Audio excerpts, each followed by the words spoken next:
everyone! Je sais pas si vous voyez là-bas, dans l'angle, il y a un œil qui m'observe et qui me regarde depuis tout à l'heure, caché derrière la chaise. Duchesse, on te voit. Donc c'est moi et Duchesse pour notre vidéo du dimanche. Elle a changé de place. Alors cette fois-ci, elle va être avec nous pour tout le long de la vidéo. J'espère que vous allez bien et que vous avez passé une bonne semaine. Ici, ma foi, tout semble se calmer. Bon, à part, on m'a piraté un petit peu mon Facebook, encore une fois, histoire de planter le clou. Mais au-delà de ça, mon dos va mieux, tout va mieux. Merci pour votre sollicitude, pour votre bienveillance. Je sais, je le répète à chaque fois, mais vraiment, ça me touche beaucoup. Donc, je vais commencer, je vais rentrer directement dans le vif du sujet. Je sais que la semaine dernière, mon sujet autour du 9e siècle et de ce qui en découle, à savoir les gros lézards, vous a beaucoup plu. J'ai même été surprise parce que je vous avoue que je pensais vraiment passer pour une déglingo. Et puis, non, et j'en suis ravie parce que la vérité, d'ailleurs, je tiens à remercier JC, toi-même tu sais, merci à toi, qui m'envoie énormément d'informations passionnantes sur les reptiliens. Donc du coup, je ne cesse de découvrir des choses qui me renvoient à d'autres choses, etc. Et je m'accorde un peu de temps avant de vous faire une suite parce qu'il y a beaucoup d'informations que je veux pas partir dans tous les sens et surtout que je veux trier... ce que moi je suis déjà capable d'appréhender et ce que j'ai envie de vous représenter. Donc je voulais faire un petit break et vous présenter cette semaine une vidéo sympa qui puisse nous rebooster en énergie positive, etc.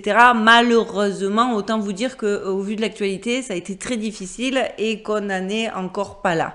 Parce que comme d'habitude, la vidéo que je vais vous faire aujourd'hui est une vidéo qui me tient à cœur dans le sens où c'est un combat pour les enfants et que je suis vraiment attachée à cette cause et je peux pas laisser passer une information comme celle que je vais vous présenter en me disant, en la remettant à une date ultérieure. Donc, désolé pour ceux qui s'attendaient à une vidéo sur les reptiliens. Pour les autres qui n'avaient aucune attente, ben, vous serez pas déçus. Je voulais vraiment revenir sur un sujet parce que vous savez que j'ai été ravie de vous annoncer la dernière fois que la loi 669 de l'État du Maryland n'était pas passée. Cette loi qui concernait un avortement jusqu'à 28 jours après la naissance. Bref, j'étais ravie et ben, cette joie n'a été que de très courte durée vu qu'aujourd'hui l'Organisation mondiale de la santé, l'OMS, appelle les gouvernements à tout simplement supprimer la limite de temps légal pour l'avortement. Donc, je veux dire, nos temps, il n'y a plus de temps. Vous allez voir, c'est un truc hallucinant. Elle déclare que les lois qui visent à empêcher l'interruption de grossesse à tout moment, entendez, à tout moment, risque de violer les droits des femmes, des jeunes filles ou des autres, c'est là ça que j'aime bien, ou des autres personnes enceintes. Et que donc il faut abroger cette loi. Jusqu'à présent déjà ils avaient, vous savez, 12 semaines, 24 semaines, hein, etc., etc. Donc là on se rapproche de plus en plus de la loi bioéthique en France, à savoir jusqu'aux 9 mois. Et ça va même encore plus loin, puisque l'OMS propose donc l'avortement sans limitation de temps et surtout sans obligation de justification médicale. C'est un cauchemar et ça m'a fait réaliser pas mal de choses. Vous allez le découvrir dans la suite de cette vidéo. Vous allez voir, ça fait froid dans le dos. Et c'est maintenant.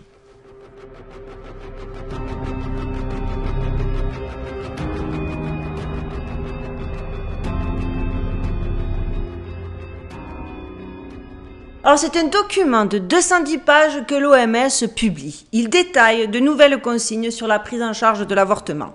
Parmi la multitude de recommandations faites au gouvernement, on peut notamment lire qu'elle préconise, et attention, attachez vos ceintures, d'autoriser l'avortement en toutes circonstances, en excluant même les lois interdisant les interruptions de grossesse parce que le fœtus est du mauvais sexe. Oui, vous avez bien entendu, genre aujourd'hui, la meuf, elle voulait vraiment un garçon, elle est enceinte d'une fille, elle se réveille à 9 mois, bon ben c'est un motif suffisant.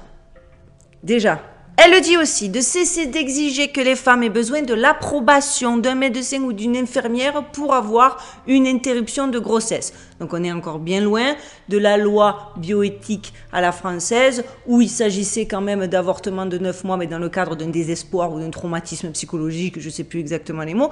Là non, Là non, le tout un chacun, de la stupide sans cervelle qui pensait bloquer son mec en tombant enceinte, en passant par celle qui est un peu perdue, qui sait pas, même plus la peine de consulter un médecin. Tu veux pas, un petit coup de fil, on te débarrasse de ton problème. Et c'est pas tout. D'établir carrément des systèmes de pilules par la poste afin que les femmes puissent recevoir des médicaments abortifs après un simple appel téléphonique. Tout est fait, vous voyez, pour faciliter le process.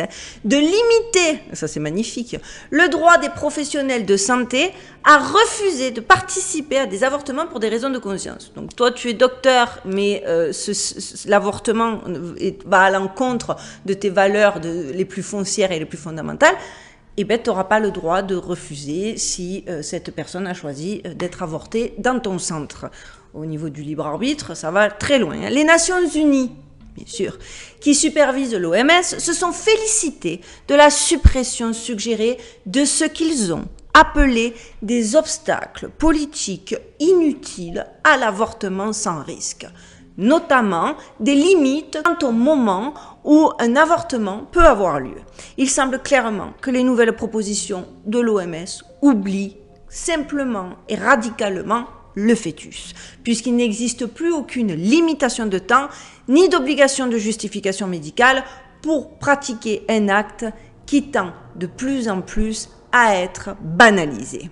Rappelons-nous ces paroles, je le dis avec toute ma conviction, l'avortement doit rester l'exception, l'ultime recours pour des situations sans issue, déclarait Simone Veil en présentant la loi relative à l'interruption volontaire de grossesse. Donc on est bien loin de la loi qui a été promulguée, des raisons pour lesquelles elle a été promulguée, du contexte qui a été mis en adéquation avec ce texte de loi. Là, encore un bel exemple, les amis, s'il nous en fallait d'autres, d'inversion des valeurs. Banaliser le meurtre d'innocents sous prétexte de respecter les droits de la femme, voilà où nous en sommes. La valeur d'une société, ne l'oublions pas, se reconnaît au sort que le réserve à ses plus faibles. Se cacher derrière le paravent de la vertu, de la moralité, etc., du bien, hein, plutôt que d'assumer leur noirceur mortifère, voilà où ils en sont et voilà où ils induisent les gens en erreur. C'est clairement à cause de ça que nous vivons une inversion profonde de nos valeurs. Donc après le Maryland, et malgré que la loi ne se soit pas passée comme je vous l'ai présenté dans mes vidéos, pour ceux qui ne l'ont pas vu, je vous mettrai le lien en barre de description. Aujourd'hui, c'est aussi la Californie qui introduit une nouvelle loi, en plus des déclarations de l'OMS, qui pourrait autoriser les mères à tuer leur bébé, cette fois-ci jusqu'à 7 jours après leur naissance. Parce qu'ils ont dû se dire, 28, c'est pas passé, c'était trop. On a voulu y aller trop fort, on s'est senti pousser des ailes, on a trop pris la confiance. On va dire 7, on va rétroactiver, on va dire 7 jours. Et là, peut-être on a des chances que ça passe. Je suis, comme j'imagine vous derrière votre écran, catastrophée. Cet article de Miami Standard explique que le projet de loi a été proposé par The Future of Abortion Council. Oui, parce qu'ils ont carrément un organisme qui fait des recommandations pour renforcer et étendre les avortements dans l'État de Californie. En vertu de la California AB 2223, une mère sera à l'abri des poursuites civiles et pénales pour toute action ou omission liée à sa grossesse. Ces actions comprennent non seulement l'avortement à n'importe quel stade de la grossesse, mais aussi la mort périnatale. La mort périnatale est définie comme le décès d'un nouveau-né jusqu'à 7 jours ou plus. Je vous l'avais déjà expliqué dans ma vidéo sur la loi qu'avait essayé de faire passer le Maryland. Puis, on nous explique que dans le projet de loi proposé par le député, cette fois Buffy Weeks, le meurtre d'enfants à naître et nés serait codifié comme un acte juridique et annoncé comme les droits reproductifs des femmes.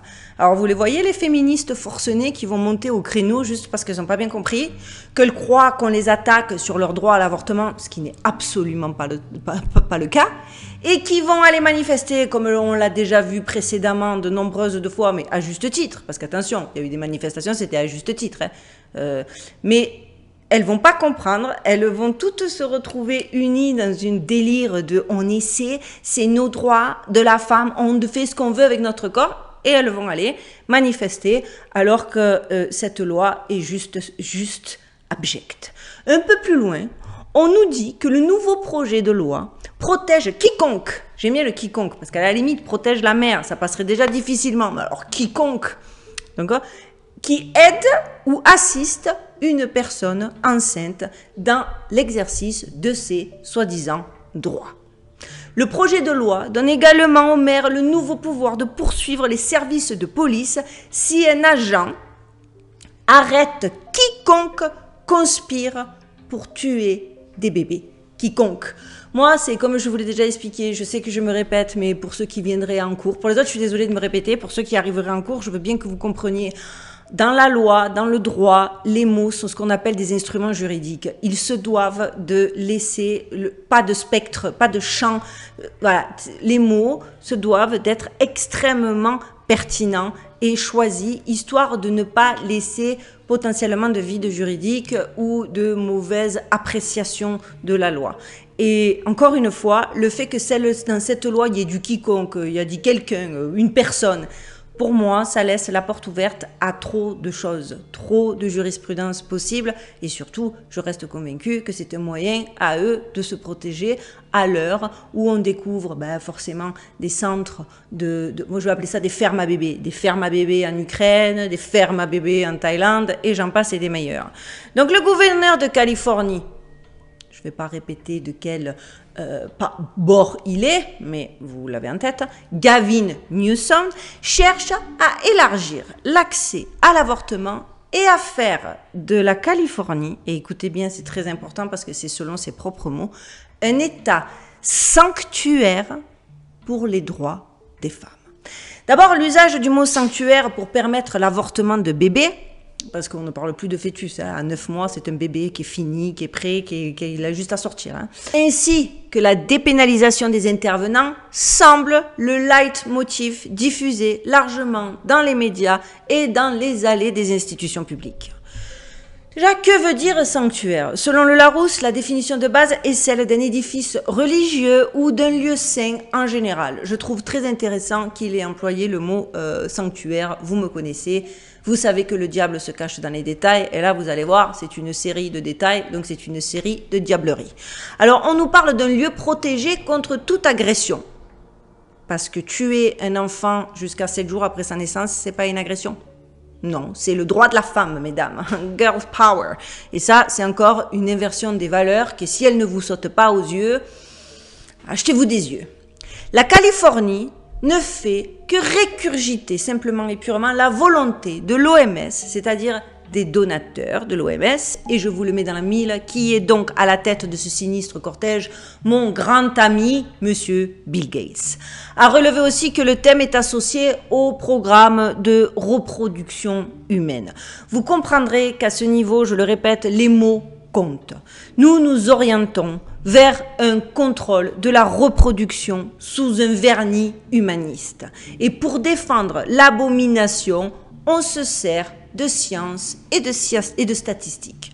Je vous mets dans la barre de description le lien vers le rapport de l'OMS qui vous expose toutes les raisons qui font qu'on doit autoriser l'avortement jusqu'à 9 mois, voire 7 jours après la naissance. Vous reconnaîtrez, parce que vous connaissez déjà toutes les ficelles, les femmes confrontées à des difficultés financières, les femmes au chômage, le désespoir de la mère, les troubles cognitifs divers et variés, les troubles psychologiques, l'handicap éventuel de l'enfant, le viol. Encore une fois, on nous sort la carte de l'altruisme et de l'empathie. On fait bien évidemment ceci pour le bien de la mère. Sauf que, pour le bien de la mère, voilà mon œil, parce que dans un passage du rapport de l'OMS, et c'est un petit exemple que je vous donne là, mais qui en dit très très long, il est recommandé de ne pas pratiquer d'ultrasons avant l'intervention. Ah bon, et donc pourquoi donc? Eh bien, ne serait-ce si ce n'est pas pour éviter de troubler la conscience de la mère et ou de l'intervenant, whatever, qui vont tuer un bébé parfaitement formé et vivant, qu'est-ce que c'est?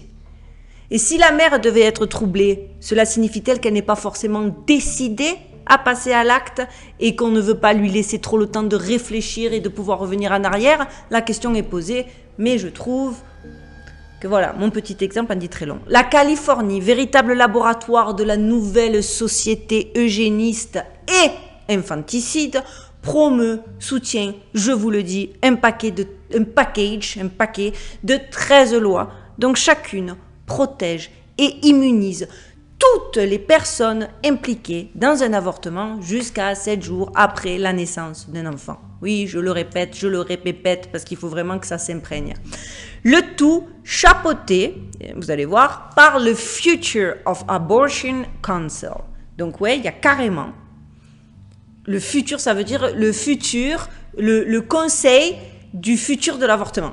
Ils ont carrément créé un conseil, les gars, qui est composé d'alliés, de partenaires et de dirigeants pour la liberté reproductive et les soins de santé sexuelle et reproductive. Ils ont carrément créé, je vais appeler ça un culte.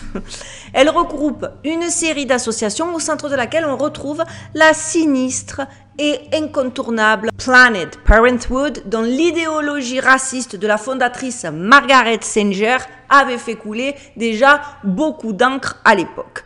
Pour ceux qui l'ignoreraient, sachez que cette dame, définie quand même par Wikipédia comme une militante activiste et incroyable, que donc cette Margaret a donné une conférence au Ku Klux Klan, oui, rien que ça, et a aidé à promouvoir je peux même pas le sortir de ma bouche ce mot tellement il me répulse, donc je vous l'écris là, parce que c'est comme ça qu'elle l'a appelé, c'est selon ses propres termes, qui prônait un contrôle des naissances pour la culture des meilleurs éléments raciaux de notre société, ainsi que la suppression progressive, l'élimination et la disparition éventuelle de stocks défectueux, ces mauvaises herbes humaines qui menacent la floraison des plus belles fleurs d'Amérique. C'est ces mots-là que je vous donne. Hein. Donc c'est cette dame qu'aujourd'hui tout le monde encense, qu'on traite comme une militante activiste et dont son nom fait référence, alors que la meuf c'est une raciste, quoi, on est d'accord? Je poursuis. Sachez quand même que 79% des installations d'avortement chirurgical de Planned Parenthood sont situées, je vous le mets dans le mille, à distance de marche des quartiers afro-américains, hispaniques, latinos. Donc, si ça, tout n'est pas prévu dans leur tête, si tous ces éléments mis bout à bout vous font pas réaliser qu'il y a quelque chose qui pue au royaume du Danemark, comme le disait Sir Shakespeare, j'espère que vous avez la référence. Je sais plus quoi faire. J'arrête ma chaîne, je rends mon tablier. Et on the top of everything, ou la chérie sur comment on dit, la chérie sur le gâteau. C'est pas la chérie, la cerise sur le gâteau.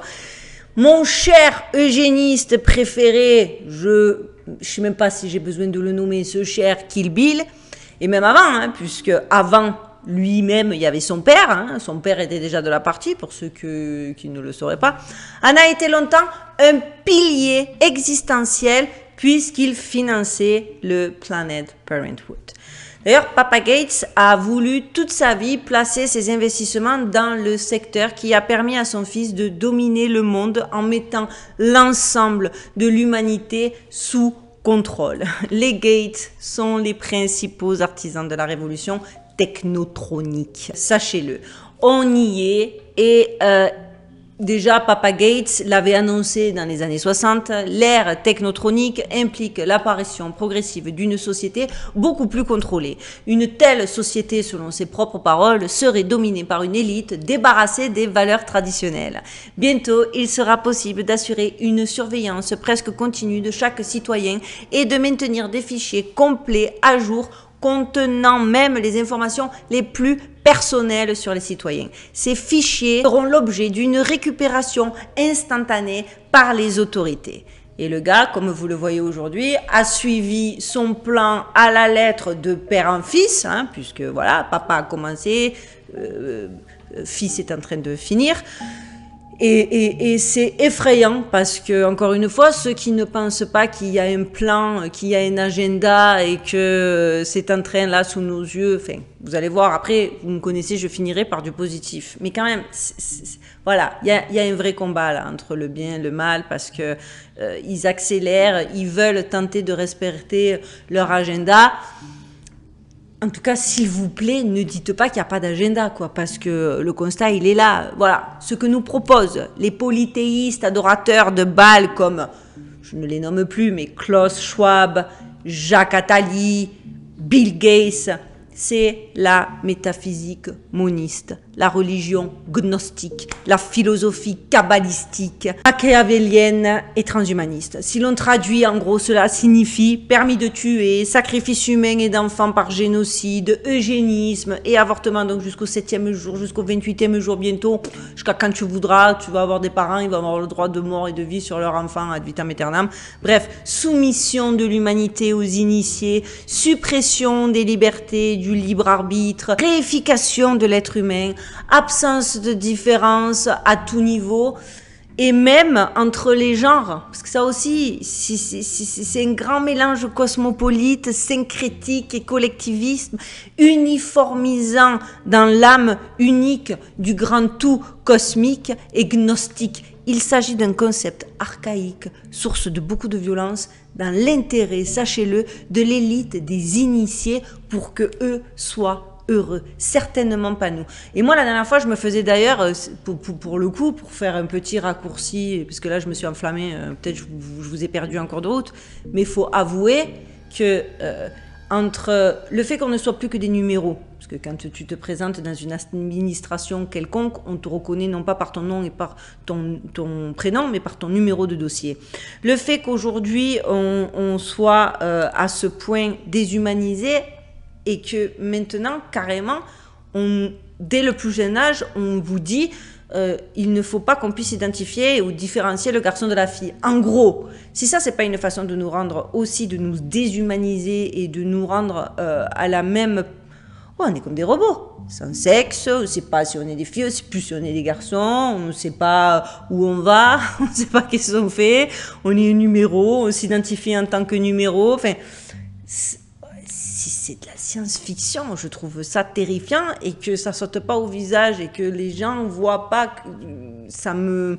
Des fois, je vous assure, ça me dépasse. Et le truc encore qui me dépasse le plus, c'est pourquoi cette cabale contre les enfants? Parce qu'en plus de me terrifier, je m'interroge vraiment pourquoi ces derniers temps mettent-ils autant l'accent sur les bébés? Je n'ai bien sûr pas de réponse. Ce ne sont que des supputations, des suppositions. Mais en tout cas, sachez que parmi mes recherches, puisque je compulse, je vais d'article en article, de loi en loi, d'horreur en horreur, pour tout vous dire, et je suis tombée sur une légende, ou pas légende, qui m'a fait froid dans le dos. Sachez qu'il existe une légende à propos des nouveau-nés et des moineaux. Et elle est très ancienne, elle date des Hébreux. Selon cette légende, la maison de Dieu est au ciel. Et l'une des dépendances de cette maison est ce qu'ils appellent le réservoir. Le réservoir des âmes, aussi connu sous le nom de gouve. On raconte que lorsqu'un bébé vient au monde, c'est de ce réservoir que provient son âme. Et lorsqu'elle descend au ciel, seuls les moineaux peuvent la voir, d'où leur chant. Chaque fois qu'un moineau chante, une âme vient au monde et un bébé naît. Il est dit que lorsque les réservoirs des âmes sera vide, les oiseaux ne chanteront plus et plus aucune âme ne viendra au monde et ce sera la fin de celui-ci.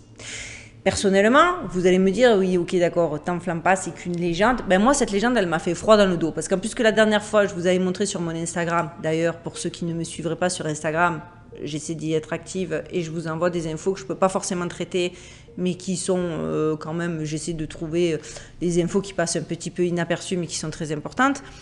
Je vous avais montré tous ces moineaux qui étaient morts d'un coup, on a mis ça sur le compte de la 5G, mais en tout cas, voilà, coïncidence de coïncidence, que tout arrive à cet instant T, vous allez voir, ça va carrément plus loin, je trouve qu'il y a de quoi en tout cas le relever. Et aussi, forcément, je me suis dit qu'encore une fois, on avait bien la preuve que les Écritures étaient en train de se réaliser. Alors bien évidemment, elles se réalisent en version 2.0. Hein. On n'est pas au temps ancien où les livres religieux ont été écrits. Mais les amis, en vérité, on dirait trop qu'on est en train d'assister à un remake de l'histoire de Moïse ou encore de celle du massacre des innocents. Je m'explique.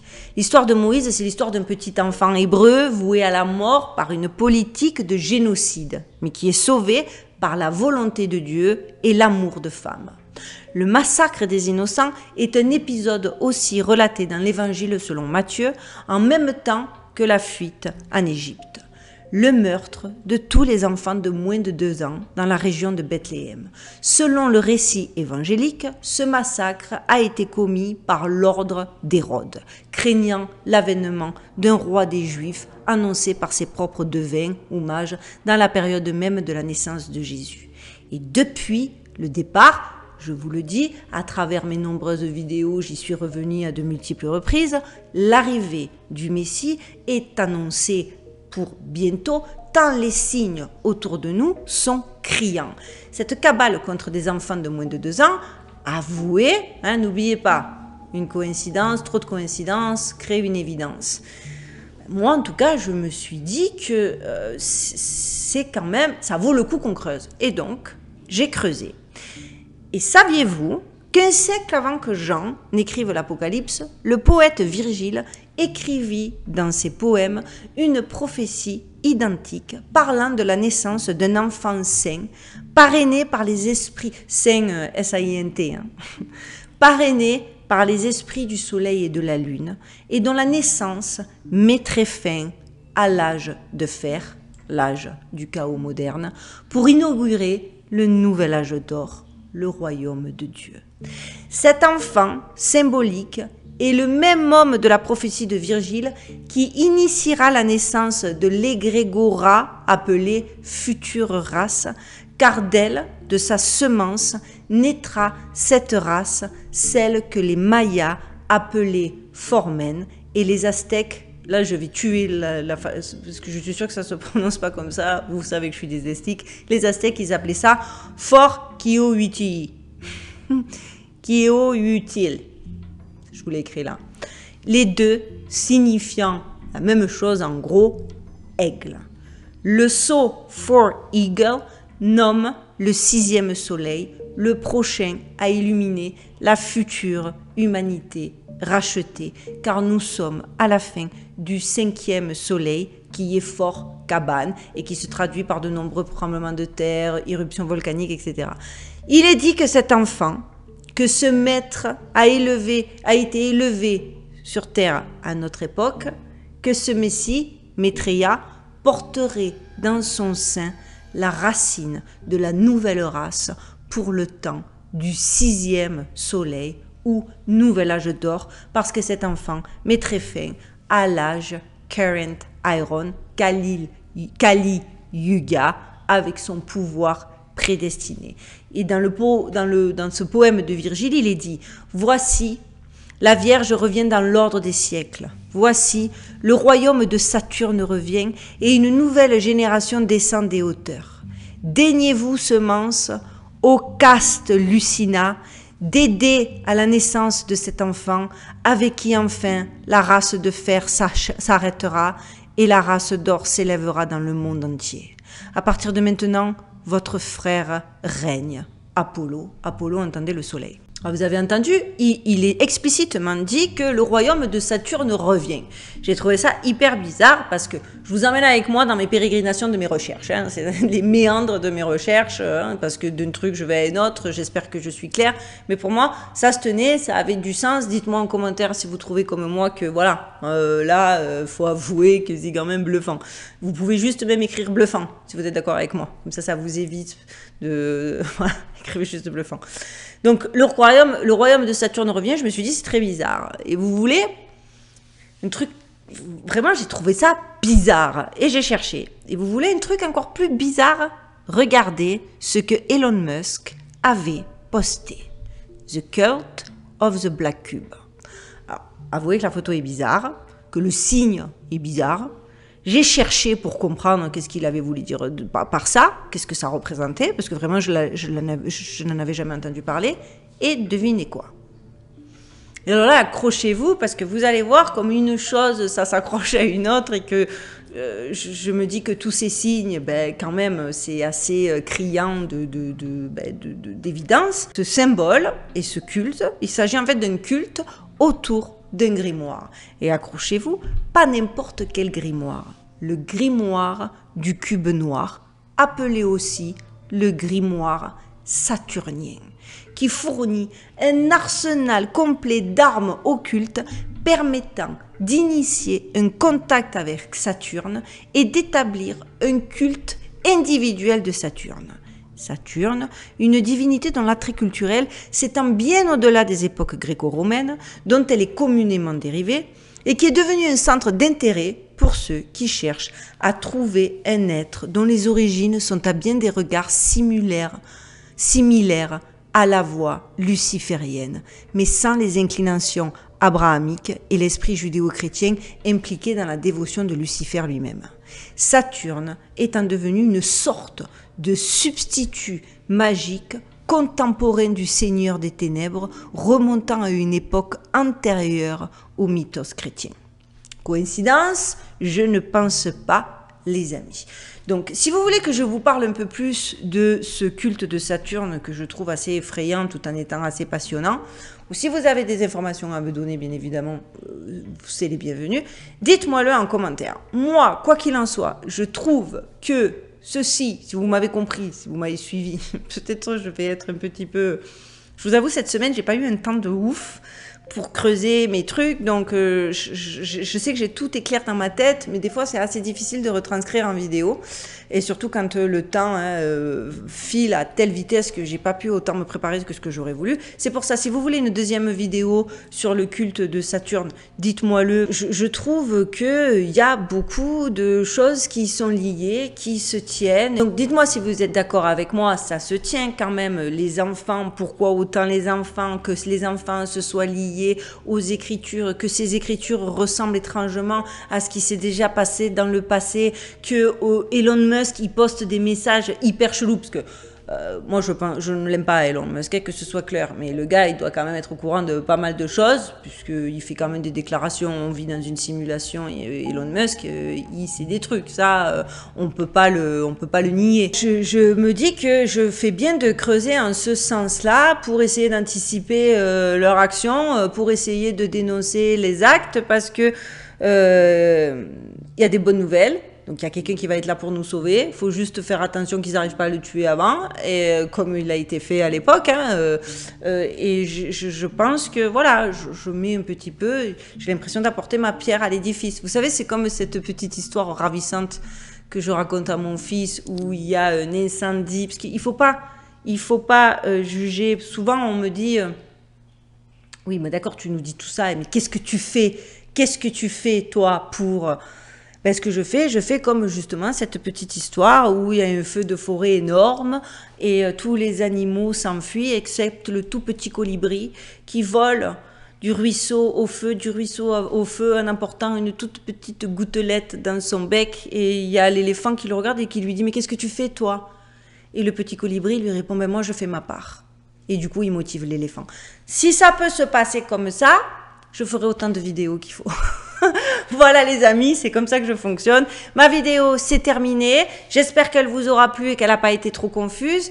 Dites-moi donc bien en commentaire si vous souhaitez que je poursuive, que je creuse et que le prochain sujet ce soit autour du culte du cube noir et du grimoire saturnien, ou si je repars sur les reptiliens et les informations que, encore une fois, JC, merci à toi, que j'arrive à trouver ici et là, et j'avoue qu'ils sont absolument bluffantes. Bon, il est possible aussi que je fasse un break avec un sujet juste un petit peu plus lumineux, parce que, comme on en a déjà discuté la dernière fois, j'avoue que... ça va vite, hein, le mood, les énergies, etc. Et que j'ai pas envie... Enfin, moi, je me raccroche toujours au positif. Là, ce que je vois, c'est qu'ils se sentent en danger et que du coup, ils font des trucs de malades où ils veulent tuer des enfants à n'importe quel âge, juste pour être sûr que l'avènement de la nouvelle race n'arrive pas. Bon, donc, moi, je suis contente. Je vais me concentrer sur ça.